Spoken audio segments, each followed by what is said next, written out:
All right, I'm recording because I like to catch people off guard. I Okay. haven't seen you forever. How are I know. you? I'm off guard. I'm nervous a little bit. This is my first interview.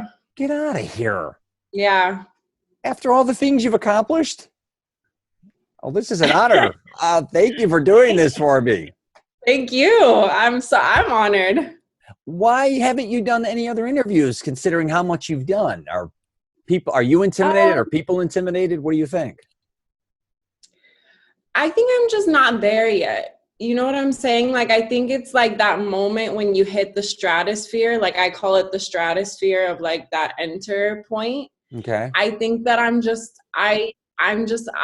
know. I feel like I haven't been to that level yet. So this is like, like I'm just such a believer in like those little moments. So Sure. I feel like this is like the moment that leads to like that other moment, and I'm excited about it. I love being a part of that moment with you. Believe me, I think you're going to be getting interviewed a lot, especially not just because of me doing this with you, but your future, I think, is going to be unbelievable for you. But thank you. I hope so. Where are you right now? You're in Florida? You're living there? Yeah. Get out of here. I am, but Go ahead. Yeah, I'm planning to actually go to Chicago this summer and just see everyone because I'm missing people. Yeah, when I was 18, I moved to Florida. I don't know, you don't know that. And, yeah. I've seen you grow up your entire life, right? But you, on the other hand, didn't know necessarily who I was on the other hand, if that kind of makes sense, right? Yeah, definitely. Because I grew up with your mother. I grew up with your Uncle Frank, who I love very much, your Aunt Marianne, your mother's siblings. They even lived in Elmwood Park. I lived in Melrose Park. And your mother used to hang out a lot with my cousin Lori and Suzanne, Darlene, Debbie, Donna, the list goes on. And those are all my first cousins. So your mother was almost like a first cousin to me. Oh, yeah. She was older and I was kind of younger. But who I hung with the most, I don't know if you know this, is your grandmother, your Nonna Jean, which is known as, Jova. I didn't know that. Yeah. So interesting woman. Yeah. And maybe you didn't get to spend probably enough time with her because she passed away, around when I was getting married. And she was so funny. And her and my Aunt Carmela were like besties. And my mother is Aunt Carmela's sister-in-law, and so was Aunt Gloria. So it was almost like four of them were always together. And my mother got divorced, so I spent so much time with Aunt Carmela, who was always with your grandmother. Let's put it that way.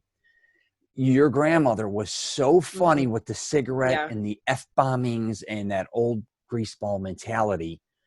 I'm just going to give you two funny things that happened with me, with her in my life, if you want, because I just want to share them with you because I don't have a lot of people to share my stories about her with, and she was such a big part of my life. We had a party and she didn't get invited. She got slighted. We have no idea how this happened. She just didn't get an invite. And in the old days, if you didn't get a call or something in the mail, you know what I mean? It would just happen. I was at my grandmother's house and she's an immigrant from Italy and we're all there. And your grandmother, I basically called her Auntie Jova, comes walking in with a cigarette. I'm in the kitchen and slaps me right across the face and said, how fucking dare you not invite me to your party? And I said, I didn't host the party. And I was like, what the hell happened to me? And everybody was in shock. And she's like, don't ever do it again. And Joey CELENZA and everybody was there. They're like, Rich, we can't. I was like a young man. I felt so bad. Uncle Frank, your grandfather's there. I'm like, I can never do that again because I spent my whole life with her, picnics, everything. So one thing happened. Aunt Carmela used to go to the South Florida in Fort Lauderdale. Originally, they didn't have their own place. I used to go with them, and they used to use their neighbors or stay by Aunt Gloria's or whatever. So your grandmother started to go with them when they got their condo. And I would get phone calls because at 18 years old, I moved to Florida. My phone would ring or I'd have a message on my thing and it would be your grandmother. And she'd be like, Richard, where are you, you son of a bitch? You better get to South Florida to see me. I used to have to jump in my car and have to go spend the weekend in South Florida.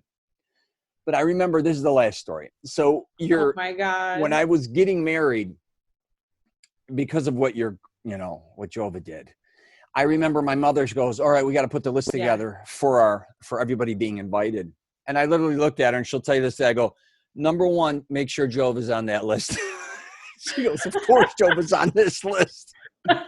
So it was like, that was the first person on my wedding list was her.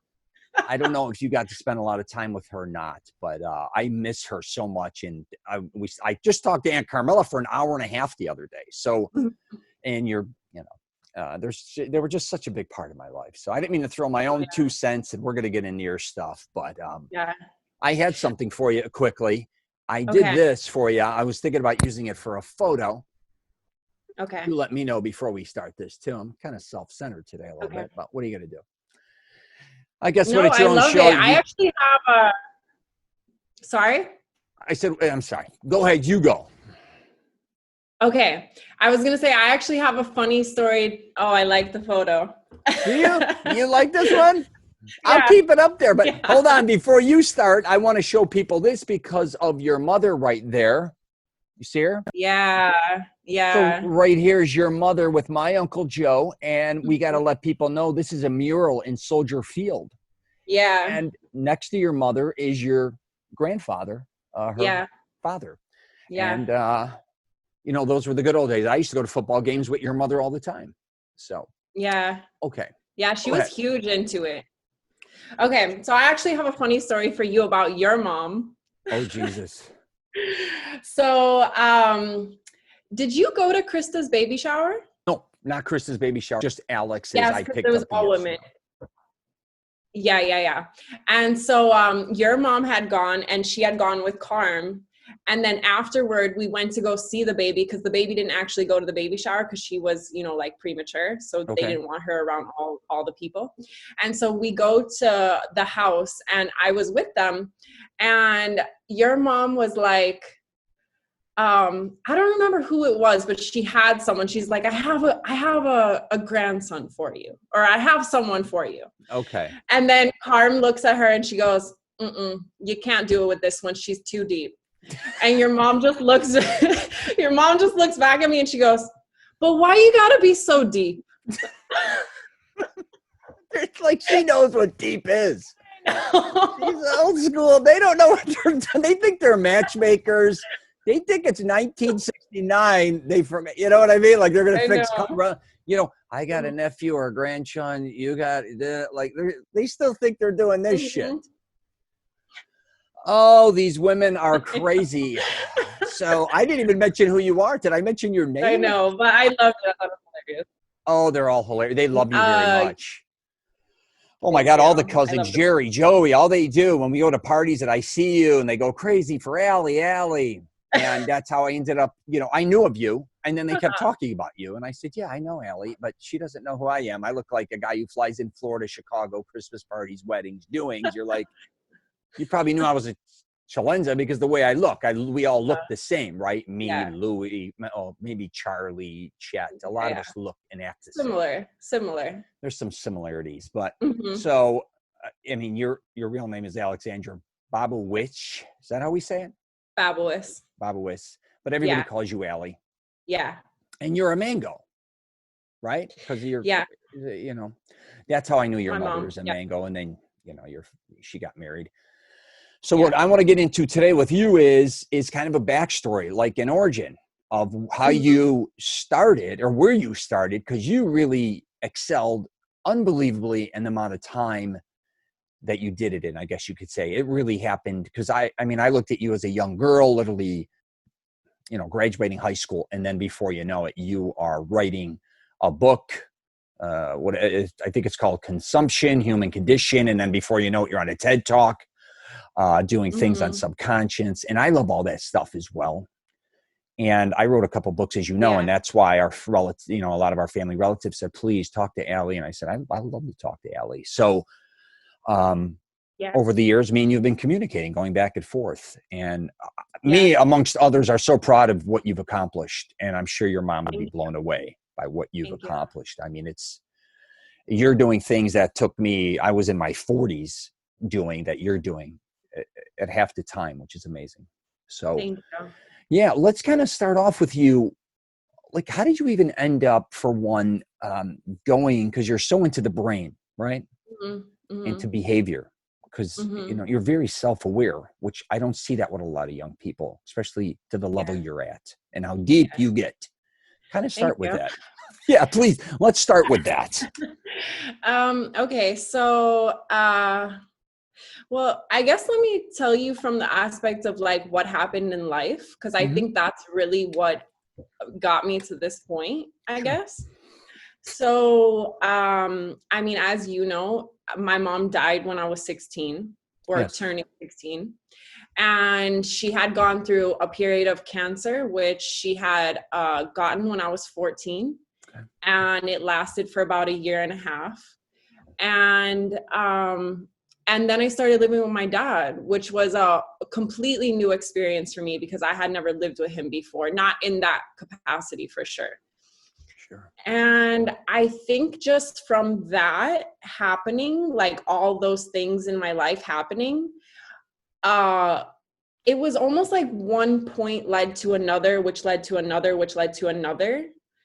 And for me personally, after the whole thing happened with my mom, like the day after it happened, I remember having this feeling of almost like, have you seen that movie Split with James McAvoy?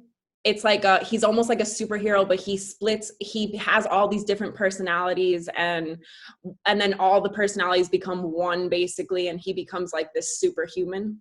I didn't see the movie, but I know the movie you're talking about. Yeah. Okay. So in that movie, they basically talk about why his brain started splitting like that. Okay. And it says it's basically because when you're dealing with trauma or trying to rationalize trauma, your mind almost has to create like an alter ego in order to deal with what's happening to you. Really? So Okay. for me, yeah, it's kind of a crazy concept, and I think they're still testing a lot of it. But for me, that is what I really gravitate towards for my Okay. own personal experience. Because when all of that stuff happened with my mom, and right after it happened, it literally like felt like my brain split Really? into two. Yeah. And so I kind of just felt like there was this girl that was super logical, and then there was this girl that was emotional, and she's like my inner child, that emotional girl. Mm-hmm. But because I had so many things to deal with after my mom, that girl kind of just became a shut-in. Okay. And I kind of like turned her off. Okay. So I was just really dealing with the logical side of myself, and Mm-hmm. really just, what does that look like? What is that? I was learning discipline. Like my father is a huge person about discipline and all of these other things. And at the time, you don't like being disciplined. And Right. I hated it. But looking back on it now, it's so crazy to me because I really do believe that me and my father were placed in this moment together in order for him to be able to train me for the next phase of my life. Interesting. Okay. Yeah. So after going through all of that, I had my, non-emotional self or whatever, and I was just functioning off that logical side. And then things happened in my life. I had feelings for a person, and then that kind of separated. And after that, I went through this period of, well, now I feel these emotions, and how I didn't know how to handle it really, Sure. because it was like a 10-year period that I didn't have those on.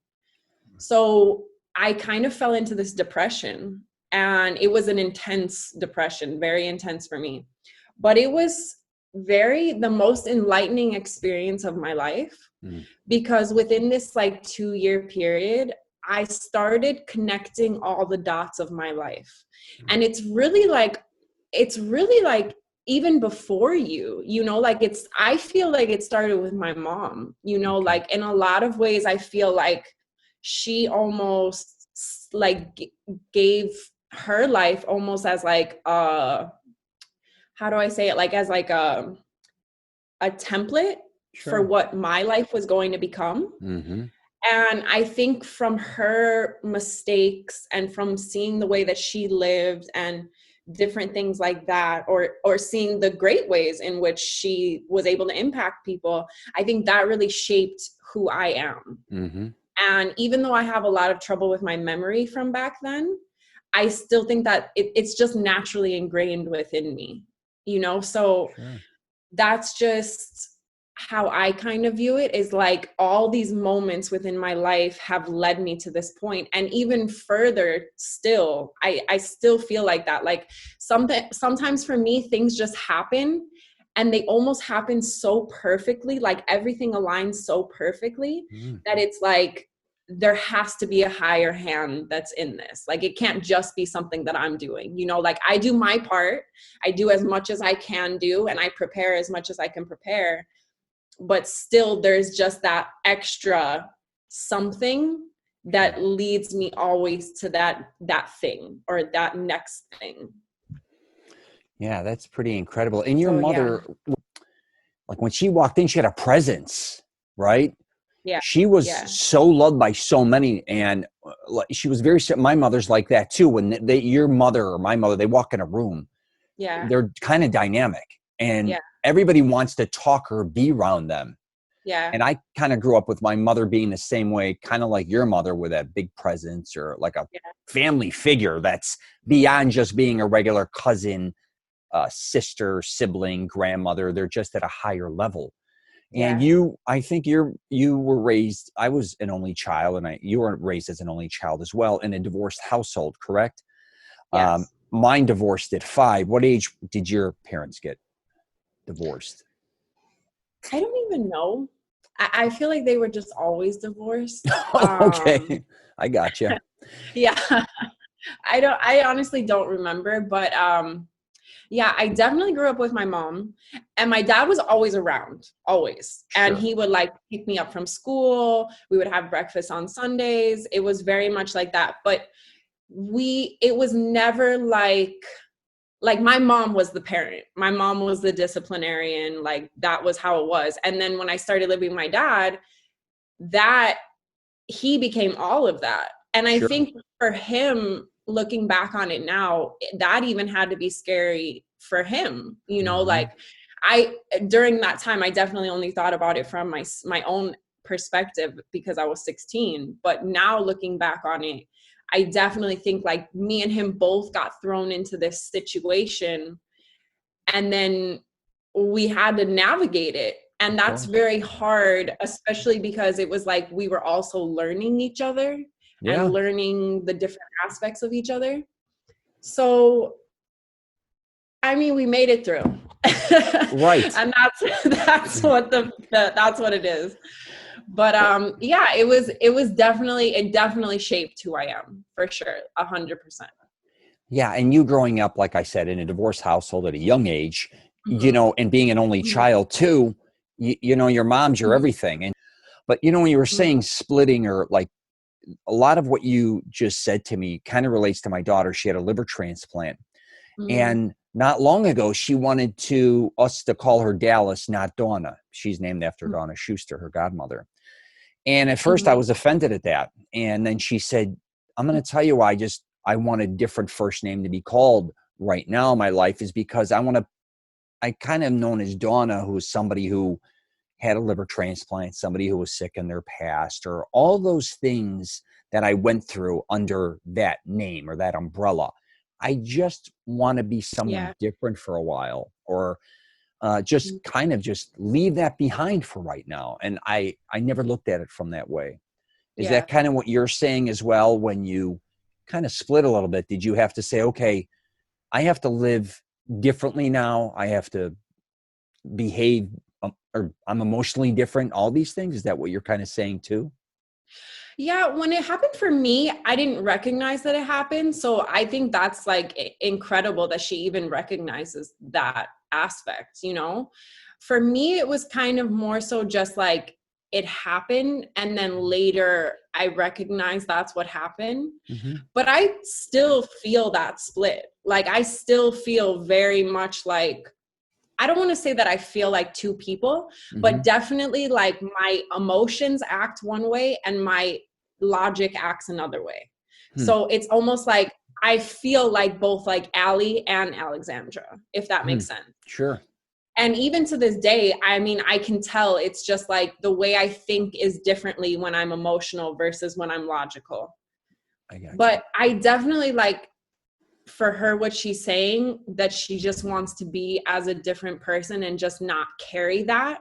I think that's a lot of it too, is like when we go through trauma or when we go through situations that affect us so deeply, it's almost like everyone else is viewing you as this person of like, oh, I'm so sorry this happened to you, and this and this and this. But for myself, I wasn't even seeing myself as that, like it took me like 10 years to realize, oh, I'm the girl that didn't have a mom. Like that didn't even register with me for like 10 years.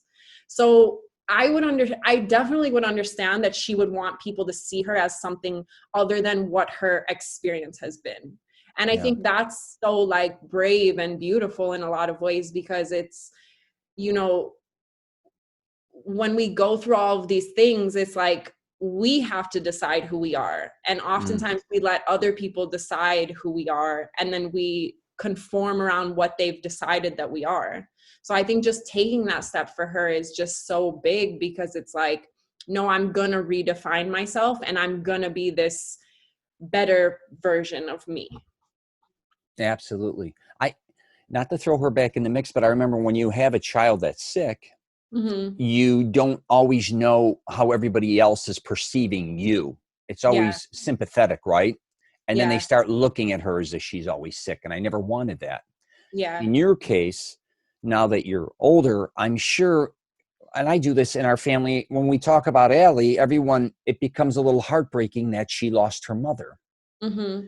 And you probably sometimes can acknowledge that, because every time you meet people, it's almost like kind of heartbreaking, because that's, after a while, how people perceive you. They think you're brokenhearted, so they're brokenhearted for you, when you may have learned to move on, right? But in a family environment, friends and everybody else, a lot of your identity was wrapped around a girl who lost her mother, right? And went through what she went through. That's got to be hard. I mean, how do you look back at that now, and how do kind of people treat you think? Any differently, or is it still kind of, is it still like that, you think?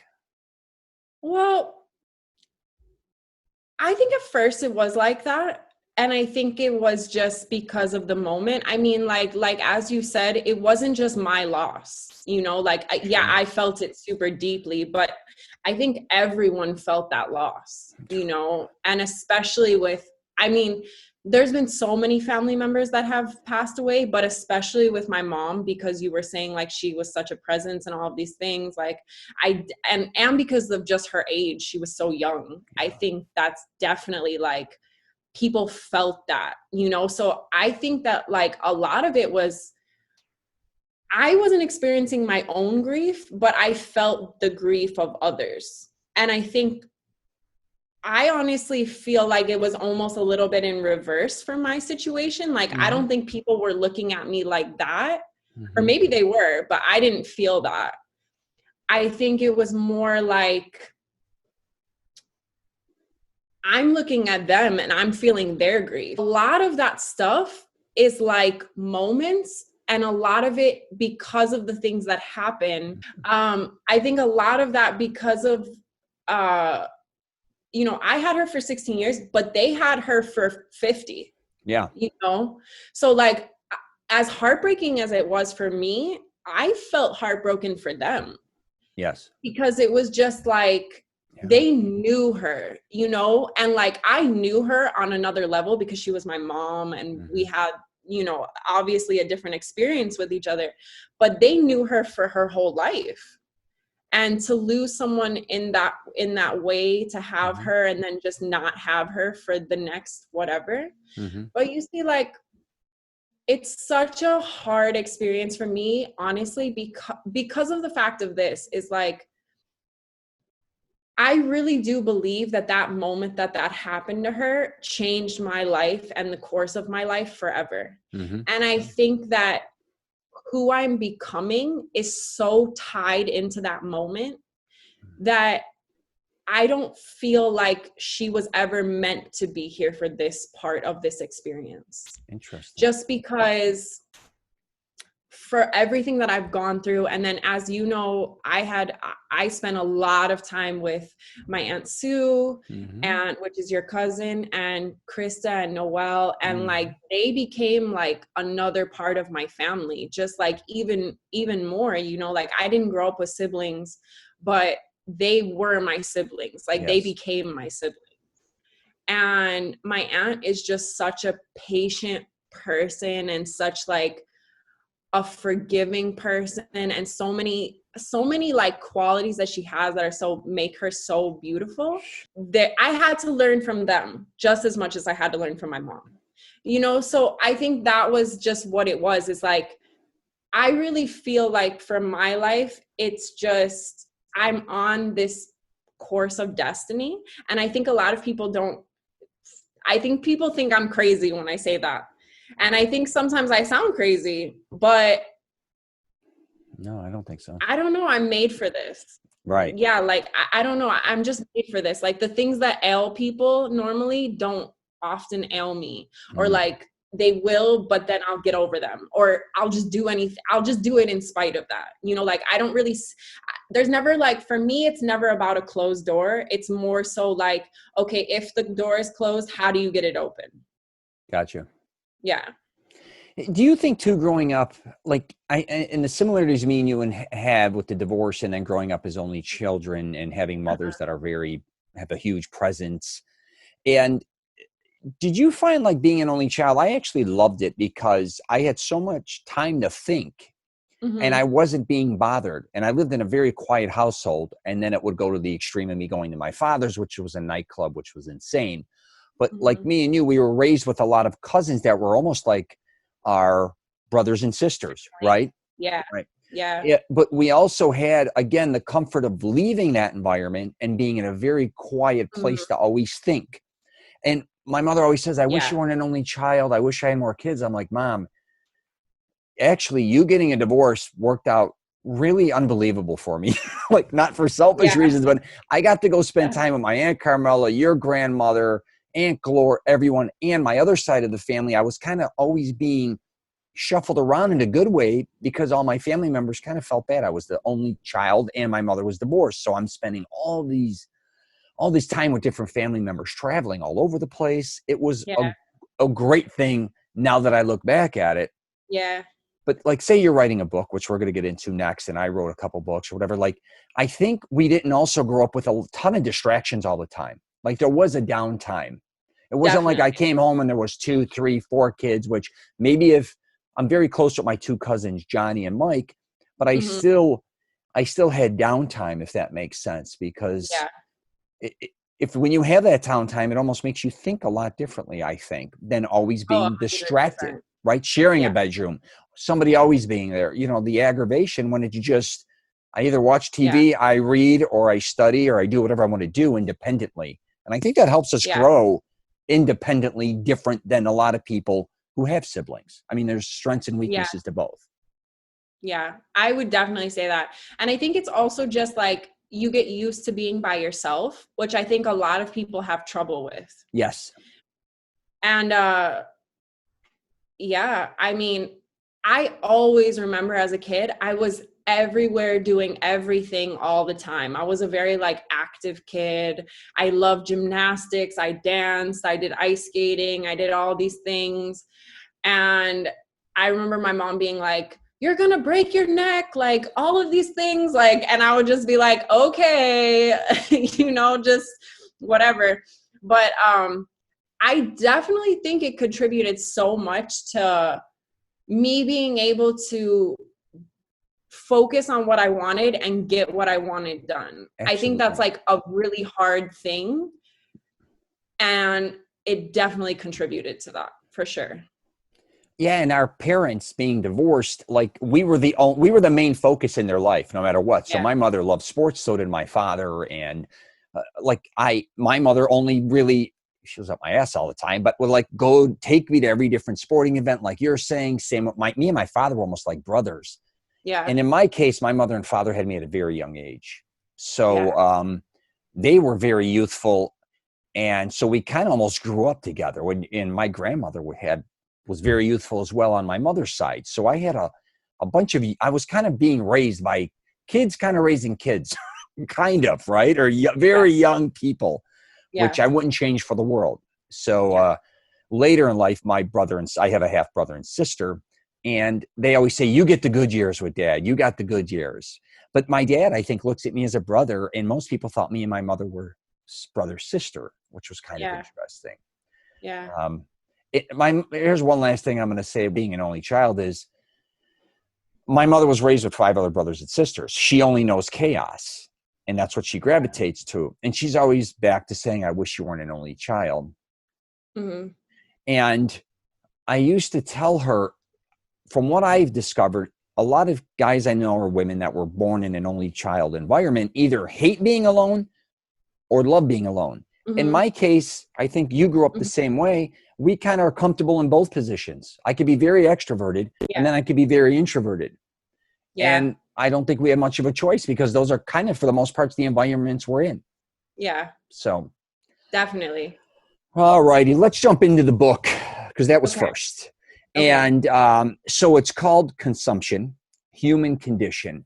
Mm-hmm. And this book was so unique. When you sent it to me, you not only got into, all different things regarding just the writing aspect of it, but you were doing things visually, with your photos, things in that nature. And even when, which we'll get into your TED Talk, you even display yourself into that, which was very unique as well, because I've seen so many TED Talks. Yeah, that was awesome as well. So let's start with the book. When did you decide to write this book? How long did it take? And let's start right from there. Okay. So I actually started writing it in that 2-year depression. And how old were you? What I did in that depression. Allie, how old were you at that point, though? I was 20, I want to say 25, maybe 26. I mean, how many 25-year-olds are writing their own book, though? I'm just saying, not many, right? I'm just saying that in itself is pretty awesome. All right, go ahead. Thank you. So, I didn't really have a choice, to be honest. Like, I was in such a deep emotional sense of pain, I was really examining the last 10 years of my life and really just feeling all of it, because I hadn't felt it. I thought about it, but I hadn't felt it. And it really wasn't like an option. I kind of had to do it, because it was the only thing that felt like therapy for me. It was a release, you're saying. It was a release. So much of a release. Like a mind release, or whatever you want to call it. Yeah, just something to get out. You need to get it out. Mm-hmm. It felt like that. I get it. And it was kind of just like, I needed to occupy myself with doing that, because the alternative was just being sad, like all the time, 24/7. So that's, I think, really what did that. And it was just like, when you're doing something and it's taking forever, you get very discouraged often.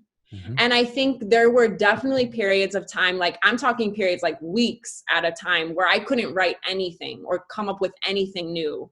And I would just be looking at the material and just be like, I don't know where to go from here. I don't know what to do. Because this was also a test for me, because I had never done something like this before. So I didn't even know if I was capable of it. And I think it's just like with anything, you have to just stick with it. And I think you're going to have those moments, of that time. Like, I know one of the things, I kind of watched a couple of your interviews before, and I know one of the things you talk about is weight a lot, and like losing that weight and losing all those things. And that was something I had actually gone through as well. Like I've lost 80 pounds since I've been 19. Yeah. Really? I don't remember you Yeah. ever being that heavy. I'll send you a picture. Shit. And I think like I don't remember. Maybe I did, and I didn't. I just didn't.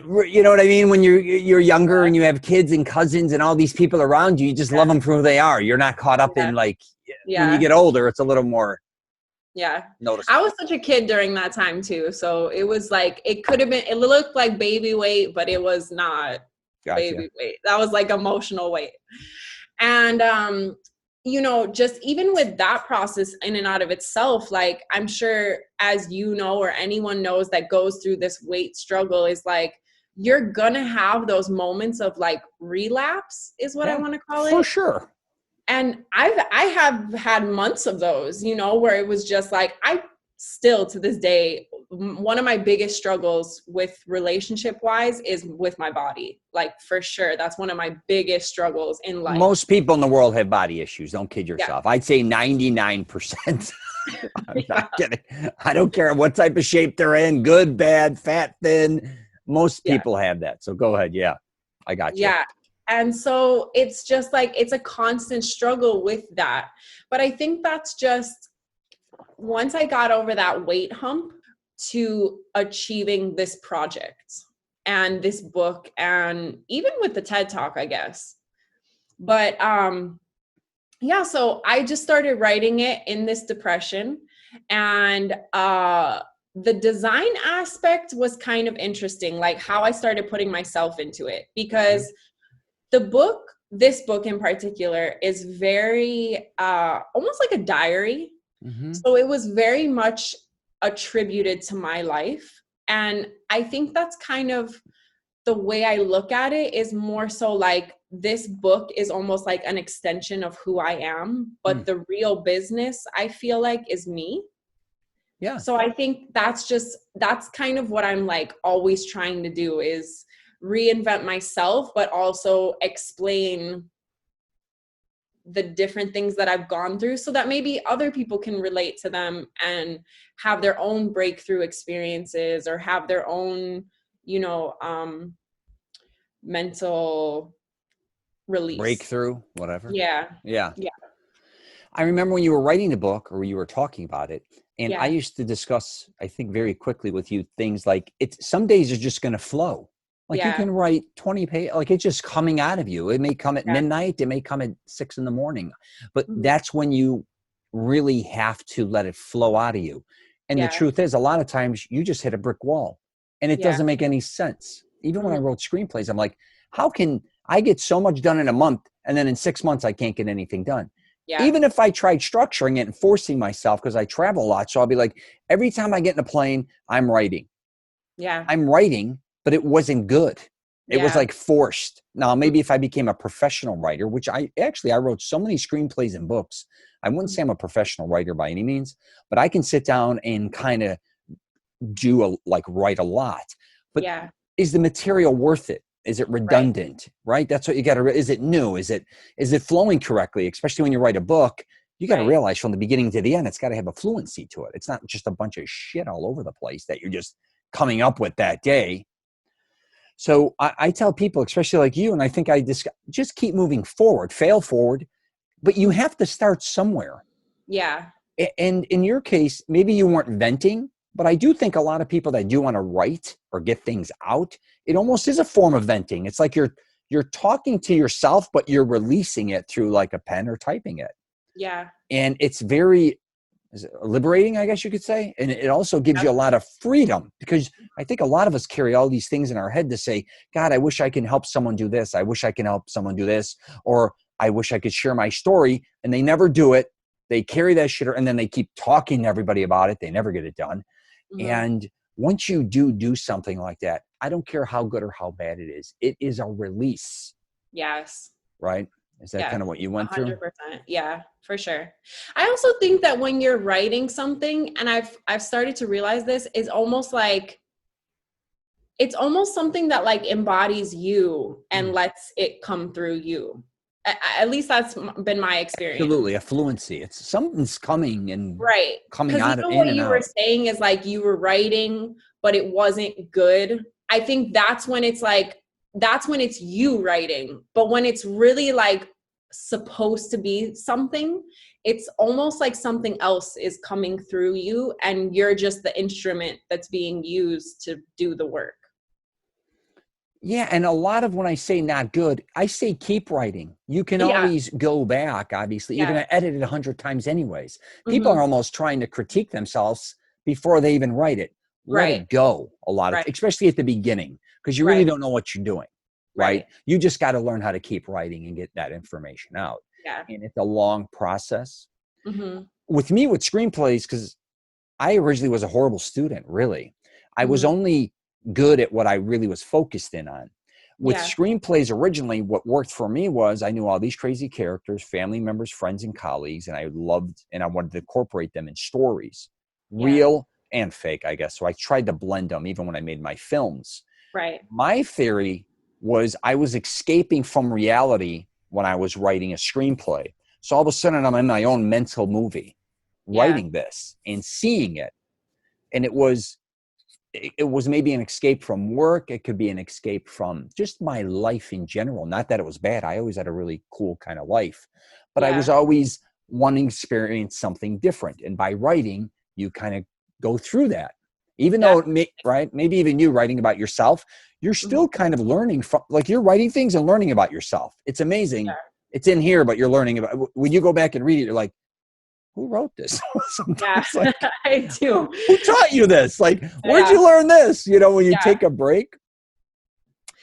Well, that was very similar for me. I mean, I definitely am always in my head and I'm always escaping in there. Like in here, the world does not look like what this world looks like. Like in here, this world is like amazing. And I think it's just, I'm constantly learning how to get what's in here to come out.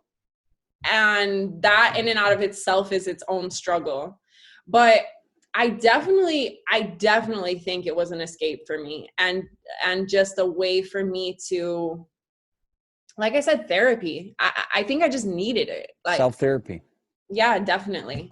I was going to say, and with the art part, that's just so a part of me. Like, I feel like I'm always thinking on that creative level. Yeah. And I like to push the boundaries, you know, for myself, because everyone has their own boundaries that they limit themselves to. Right. And I think what you were saying applies to everything, not even just writing, like that block and that happens to anything that you're trying to pursue. I think it's like, people get stuck on the, oh, but what if, oh, but what if this, oh, but what if that, oh, but this can't be, oh, but that can't be. And it's kind of just like, you're going to have those in anything that you do, even if it's not something that you're trying to do for yourself. But like, let's just say you get a job and then, you know, what if you get this raise, or what if you get this promotion, or what if you don't get those things? I think that's what trips people out on that a lot. And I really like just being that person that's like, no, you can do this. You can do whatever you want to do. I mean, it's hard. It's easier said than done, obviously, because it's like a constant thing that you have to live through every single day and just be pushing the bar. But I really do think that a lot of times, like, humans in general have this default that we limit ourselves on our capabilities and what we think is possible. 100%.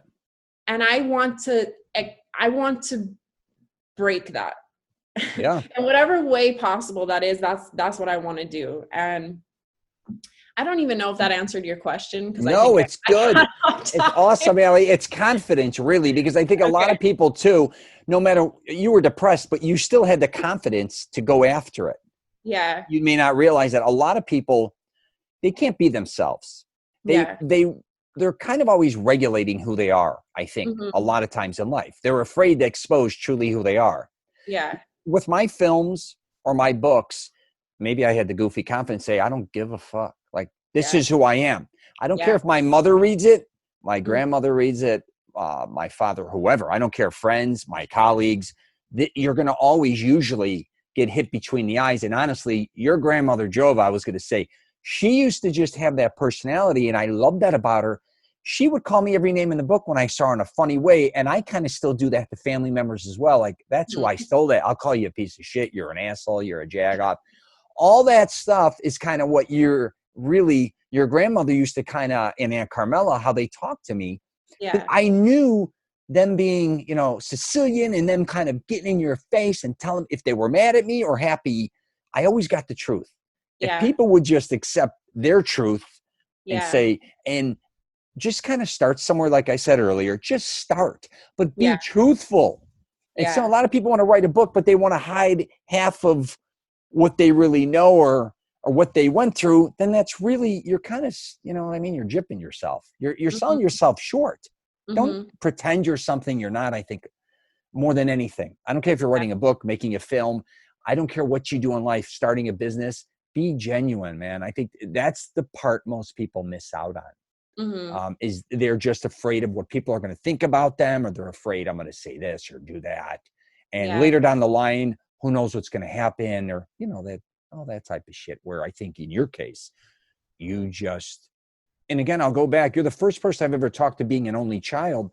When spend a lot of time by yourself, like we did, our imaginations, I think, are, for the most part, I can only speak for myself, it's always going.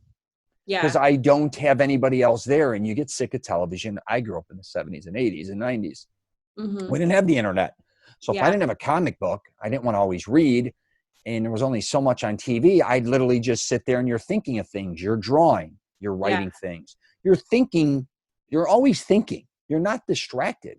Where if I had 3-4 siblings or even someone else, I'd be talking, I'd be distracted. Right. So, yeah. 100%. I actually have, I have this memory of me. This is like just giving you an insight of how I thought as a kid. I am such a believer that we are so capable of doing so many things that I'm like, one day humans will fly. Like, that's just, I'm with you. And so, I have this distinct memory of being a kid of like taking the sheets off my bed and tying them to my fan and then tying them to my body and like flying around the room. Yeah. And I've had this dream so many times that I still am not sure if I've actually tried it or not. Wow. Yeah. But just like that whole like being in your head and the imagination and the single kid and like all of that experience, like I can totally attest to that just from this like one experience that I've had that I'm still not sure is real or not. That's funny as hell. I tell people too, they got to realize whatever you're doing is going to take a substantial amount of time. It may take years or decades. Yeah. Like people want shit too fast. Like like a lot of people want to lose weight. That may take a few years. Do it slowly. Yeah. Be consistent. Anything you do, you want to write a book, it's not going to be done probably in 6 months or a year or 2 years. It's the journey along the way. That's what counts. They don't think about that. They almost want to start it and end it and see what the result is. It's kind of like, you got to realize that's not how it usually works. Right.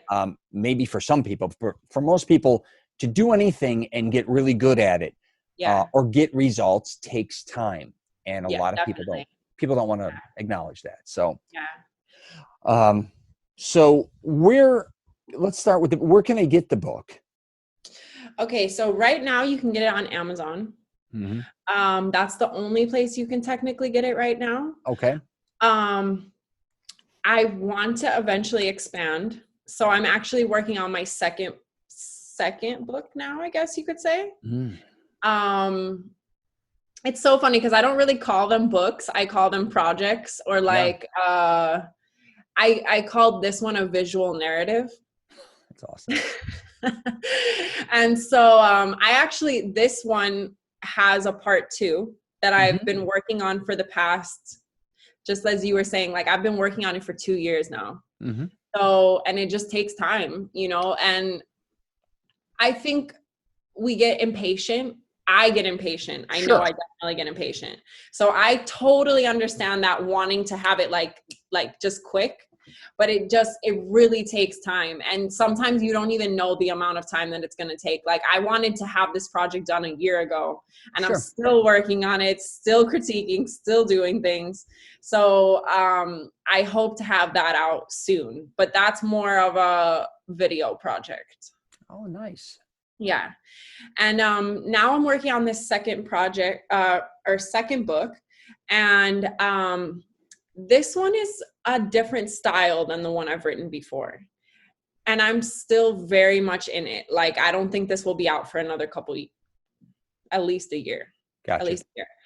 But with that project, I really want to try and push to get it signed by a publisher if I can. Okay. And maybe even see if the publisher would be willing to pick up consumption. This is also a fault of mine, is that I really, like, when you're first starting to do these and you're going through it and you're like writing all this stuff, you're like, this is genius. Like, everyone will love this. It's going to be great. I'm going to like blow up. I'm going to be so big, all these things. Yeah. And then you get finished and you're like, well, that's what I always say. What happens after the end, right? What's the end? It's dead most of the time. Right? You're like, right. And so I think that's actually what led me to the TED Talk. But I think that after that moment, I started realizing, like, oh, there's more. Like, you have to do more. And I think I'm still learning and figuring out what that means. Gotcha. For me, like, that's still very part of my journey. You self-published your first book, correct? Yeah. I love it because I'm down with that. I don't like, whatever. You have the rights to your own book forever. I love that more than anything. And I don't know if you've even heard stats. A lot of times with even books now being published or self-publishing, they both average a couple hundred books being sold. So a lot of people think, you see all these authors making all this money, it's ridiculous. By the time they do a book tour, spend all the money or share their profits, it's nothing like what most people think. Yeah. It basically gives you kind of an image of saying you're professional or you know what you're talking about to a certain degree, whatever subject matter the book's about. Yeah. Did you go through BookBaby because you might be able to get on a lot of other outlets to sell your book? Right. I don't know if you... So see, that's the thing. That's where I'm lacking personally. Okay. Like, I self-published. I haven't gone through BookBaby. I think you had actually sent me it too, maybe like a while ago. I think it'd be huge for you. Yeah. Because it's global. Yeah. It's global, and it's on Apple. It's everywhere besides Amazon. Yeah. Barnes and Noble. It's on Nook. You'll get it. Everyone could purchase your book through the outlet of their choice. I definitely need to do that. I've been so focused on the content that I haven't even really been focusing on promoting myself. And I think that's another part of the problem. So like, this for me right now is huge because this is like, my first really promotion type thing. I definitely want to get to the promotion part. I think that's where I lack in knowledge and in knowing and in all of these things, because I'm not very big on social media. Like, I'm so bad at it, I think, that I need to like really amp up my game there. Well, you're somebody though who works really hard on content. Maybe you getting someone else, and a lot of people can't afford to get somebody to help them market on social media. They can't afford the expense of social media and all that. And I get it. Right. But if you can maybe team up with someone who takes on a small aspect of your social media, because like I said, you're not a type of girl who, hey, look at me. You're not posting things every day of you, pictures here, there. That's not you. You spend most of your time thinking, studying, researching, writing. Yeah. You are almost like, you're like an old soul. You're kind of an old school writer, right? You want the material to speak for itself. Yeah. You're not all show and all shit, right? A lot of people are all showy and their materials, it's shit, right? They don't have much to show, but you would think they're geniuses and all these different things because they have great photos and they pretend to travel all over the world and they're doing all these book signings and this and that, but they're broke and no one really is reading their materials, but they have an image of maybe being so much bigger than they are. In your case, that's how you wrote a book, and the TED Talk you did, you spend time on material. It's very rich and inspiring. So we're not everything. A lot of people can't be everything. I think you're smart too, because you are great at focusing on one thing and getting that done. And that deserves a lot of credit. A lot of people won't do that. They'll say, I'm going to write a book. They may start that. Oh, I'm going to do a YouTube channel. Okay, I'm going to do that. Okay, maybe I might do a podcast. Okay, maybe I'm going to, whatever. I'm going to start my own clothing line. Maybe I'm going to go into media, or maybe now I'm going to do marketing. I think you are always so honest to yourself, genuine, and you follow through. Thank you. Yeah, and you don't have to get, like I said, if you spent so much time maybe on social media, you wouldn't have gotten done what you got done either. If that makes sense. Yeah. You're back to distractions again. So there's strengths and weaknesses in all this, I think. And believe me, I'm not no master of any of this, but that's what I've gone through in my life. Yeah. I've been able to, I kind of just follow my energy and say, you know what, if I feel like doing the YouTube or someone convinces me to do it, I'll do it. I'll try it out. If I want to stop, I stop. I want to do a podcast. I want to do it my way, and I'll do it how I want to do it, when I want to do it, with who I want to do it with. I don't give a shit if I get 1 like or 50, because I look at these as how much I'm learning about the person. And I hope maybe they can learn something from me as well, I guess. Yeah. I think you're great at it, honestly, too. Like I saw a couple of your podcasts. I mean, I saw a couple clips of them, and I really liked it. Like, I love the questions that you ask and the way you interact with people. I think it's great. Oh, thanks. I just genuinely, I have an interest in the people I'm talking to. I think it's half the game, and it's not a bullshit thing. Yeah. Because I do get hit up a lot from others wanting to be on the podcast, or I know a lot of other people. I mean, I know thousands of people, but I'm like, don't take it personal. I'm not interested in whatever you're pitching. And it could be even a book about whatever it is. I'm like, I'm sorry, I'm not going to probably read your book, nor if I was in Barnes and Nobles, because that's where I hang out. And it's not to be mean to them, but I'm not here to pitch your product. I'm here like this. If I sat across from you at Starbucks in Park Ridge, hypothetically, me and you, this would be the conversation I would love to have with you. Right. Right. This is the one I want. We're always at a family get together and everybody's having a blast and everything. But I'm like, with the podcast, I genuinely get to sit down with someone and just talk about things that I may have not before. So, yeah. All right, let's jump into this damn TED Talk, because you blew me away with this, and I think you blew a lot of people away with this, and you did such a great job with this. So how did this come to be? Did they reach out to you? You reach out to them? So this is actually a crazy story, and this is where for like anyone that's like, the universe will help you and all those other things, like this is that story for me. So after I had finished the book, I was kind of on this, like, not knowing what to do, where to go next, I wasn't even in it. And so I wound up speaking with my dad, and he was like, and let me just forward this by saying that my dad is like, he's frustrating, but he also will try to help me if he can. But he also, like, we have communication issues sometimes. Yeah. But he was actually the one that was like, you should give a speech. And he didn't know anything about TED Talk or anything like that. But I heard him say this, and I was like, like, where would I give a speech? What would I do? Whatever. And so I actually, after he said that, wound up writing the speech. Like, didn't know anything about TED Talk, didn't know anything about that. Like, I just wound up writing the speech, and I was like, if anything, I'll just film myself, like this, and then I'll just put it on YouTube, and maybe, people will like it. So I wound up writing this speech, and it was a deviation of the book. Like, it was about the book, but it was about a specific part of the book that I just expanded upon. And I wound up writing it. And then I wound up going to, it was like this convention that I wound up going to with Krista and my aunt and Bruce. And so Bruce winds up telling me at this convention, after I had written the speech, he was like, TED has this, because I don't even remember how we started talking about it, but we were talking about like the TED company. And he was like, they have this TEDx program that's basically for local communities and colleges and all of these other things. And he was like, you should look into it. Maybe you could give a speech there. And I was like, huh. And so literally we talked about it. In that moment, I look on my phone and I'm like looking at this organization, and they have this list on TEDx of all the colleges that they're doing, because they set it up for like a year in advance. Sure. They have it all programmed and everything. So they're like,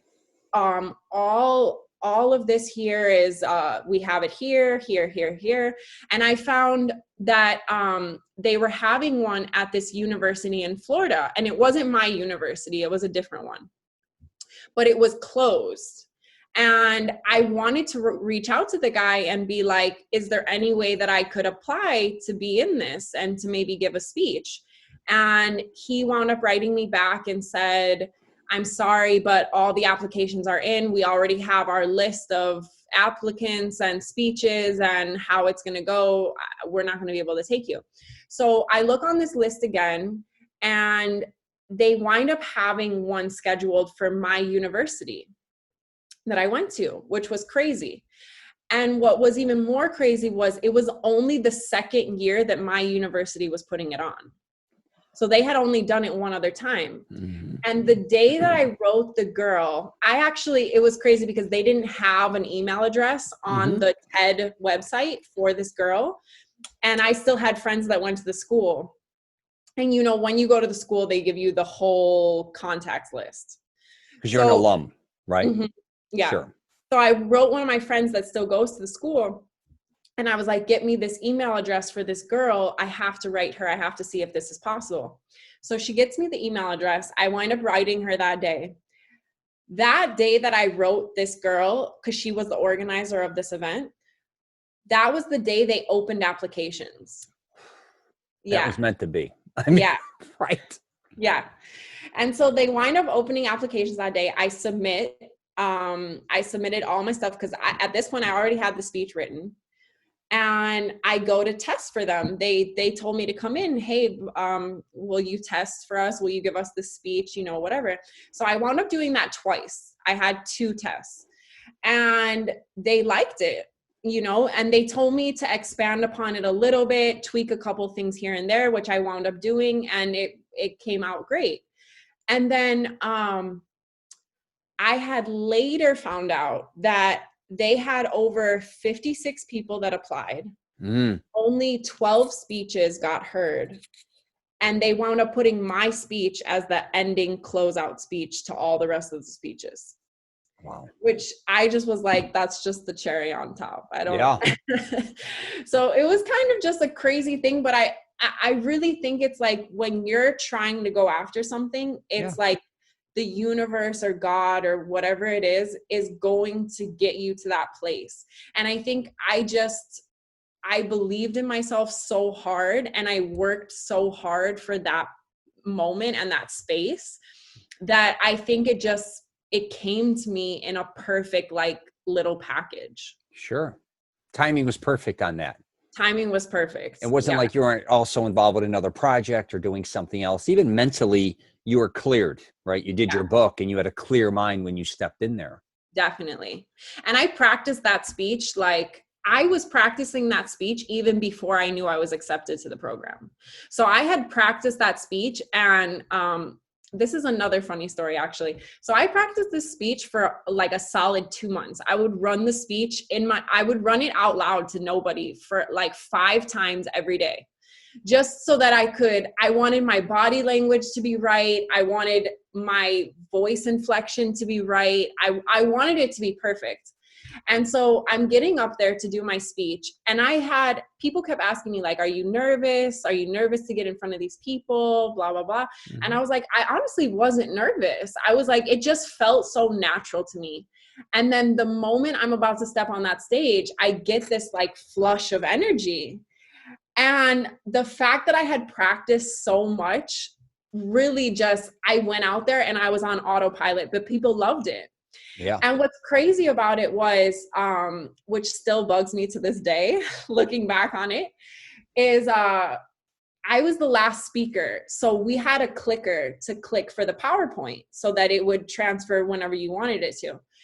And the clicker's batteries died out during my speech. Wow.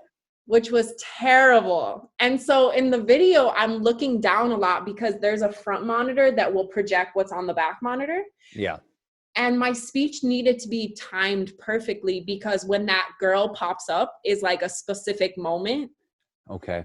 And I needed it to be at that specific moment. So I'm like, they cut this out of the video, but I literally was like trying to click the button, and I'm clicking it, and I'm still like running through the speech in my head, and I'm getting so frustrated internally. And I'm clicking this button, nothing's happening. And so I had to say to them, and I'm like, and this clicker isn't working. Like, I had to say this in the middle of my speech. And the people that heard the speech just laughed about it. But then the people in the back saw that, and they started like, every time I would click, they would click for me. Oh. But it kind of like, it was a little bit of a moment that like, even now when I'm looking back at it, I'm like looking down, which makes me upset, you know? But I just have to remind myself all of these things are like, you could prepare for something so much and have everything perfect, like have everything timed out to a T, and something still go wrong. And it's kind of just like learning to roll with the punches, I think, is just, that's like what really takes you from like that good to like that great. Absolutely. So that's, I think, what that was the biggest lesson I learned from that talk, was just, you know, prepare as much as you can, but shit's gonna happen. Yeah, we learn who we truly are, I think, when things go wrong or bad, how we kind of move on. When I was making my first film, it was the most stressful time of my life. I didn't know how to make movies. And then no matter how prepared I was, I would get there, and there was always problems. Yeah. And it was things that you had no control over. It could be weather, it could be people, it could be attitudes, it could be location, lighting, all these different types of things. I went crazy with my first films. Then when I did my second film, I said, you know, I know there's all these problems, but my job is to solve problems. Yeah. Right? No matter what comes along. So you have to take on the attitude to say, hey, I'm going to make another film, but instead of it making me crazy, I'm going to have fun with it. I know all these problems are going to rise, but I've never gone before that with my first film. You know, when you work a job or anything else, for the most part, you know what's happening throughout the day. Yeah, you may get frustrated with an email or frustrated during a job, but you get over it kind of quickly. But when it's kind of your own personal thing and your own development and creation, you in your mind think about it 100 times, and you get there, you expect it to be one way, and then you're like, it's not going to be this way. It's gonna be the way it kind of like I fight through it to get it as close as possible to the way I want it. But I could relate to that. But you conquering that, and those are what make you, I always say, when your back's against the wall, that's truly who you are. When things are going good, everybody's fun and cool and has a great time. But when shit hits the fan, you want to make sure it doesn't hit you. You know what I mean? Yeah. Oh, my goodness. Yeah. Oh, so where's TED Talks on YouTube? I just watched it to kind of refresh last night, and I stole this picture, as you could tell. I kind of created my own picture. Yeah, I love it. Dude, I thought that was a good one. I went through a bunch with you. I had you over on the Miami side. Then I had you in front of TED, and then one, your eyes are closed. One, your hands were this way. And I finally did this one this morning, and I thought that one looked really good. It's, you know, with the TED. Is it cool? You want me to use this photo, or do you have another one for the cover photo for YouTube? You could definitely use that. I gotta think about that. I gotta think about it. I'll send this to you. Okay. And yeah, that's great. So you told us a little bit about what you're working on now. What do you think the future for you is going to be? Just another book, you think? And then? Well, this is where I'm sounding crazy a little bit, but I want to take it all the way. Like, I honestly, the way I view myself is like, I view myself at like the level of like Beyonce. Okay. But for what I'm, I love it. Yeah. What the hell? Why not? Yeah. So, but like for my own you know, Yeah, your own thing. You're not a musician, hypothetically, right? exactly, Yeah, right. right. You're not. Yeah, I got you. So, but that's like definitely the status that I see myself at, or like that's the level that I'm looking for. And like, uh, I want to make history. I've always wanted to make history. I think that that's just like the biggest accomplishment in life is, you know, leaving your mark upon this world, even after you're gone.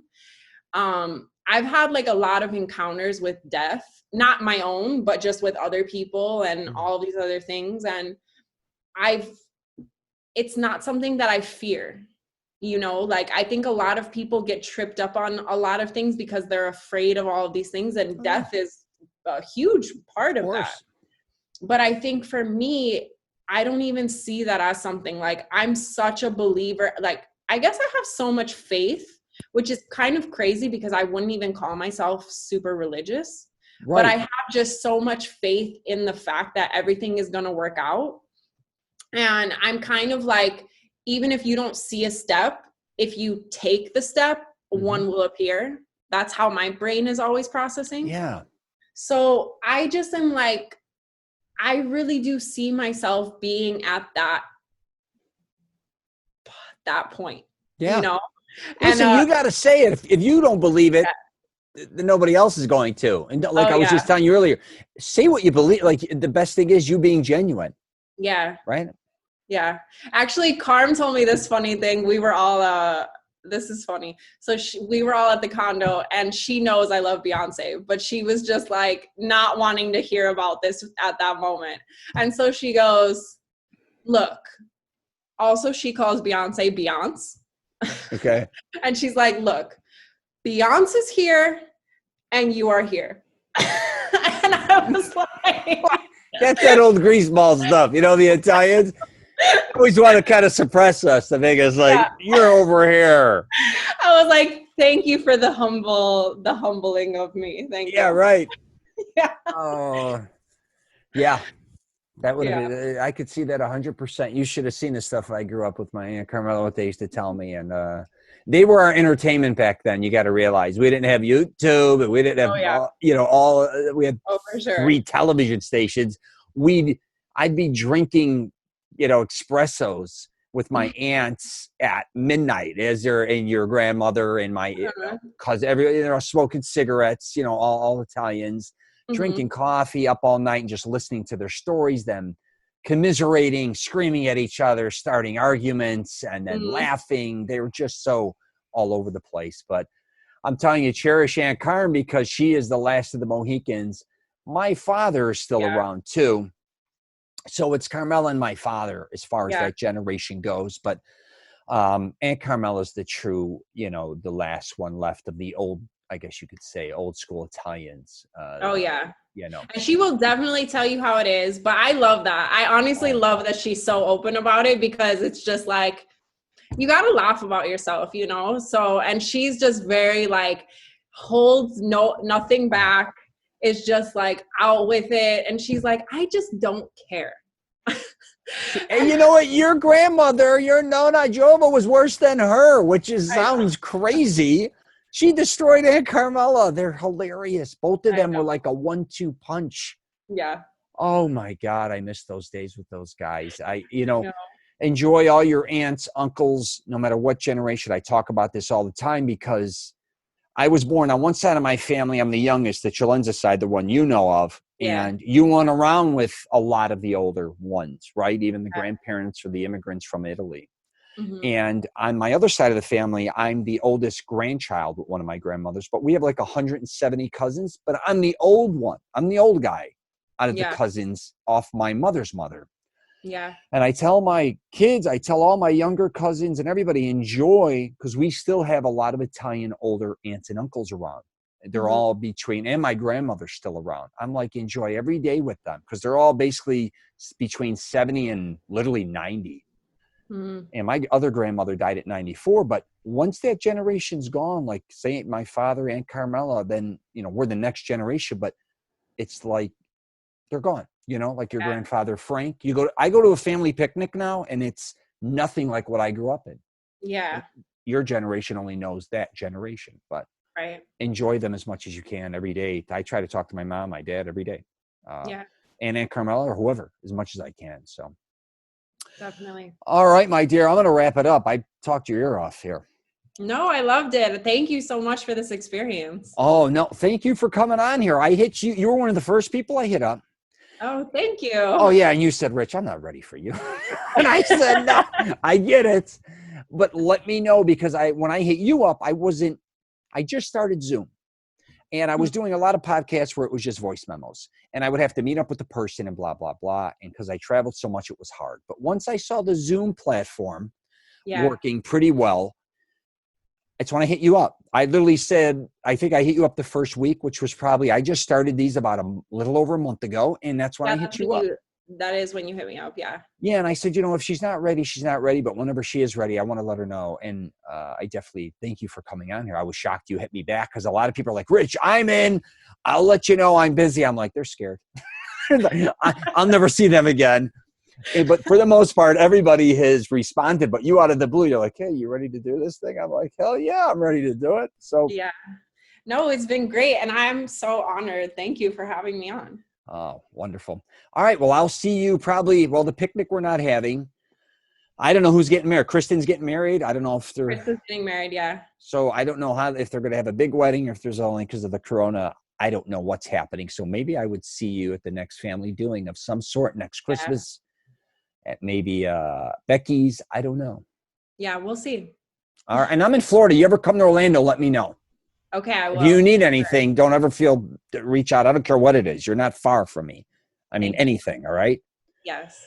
All right, my dear. I will talk to you later. Okay. Thank you so much. All right.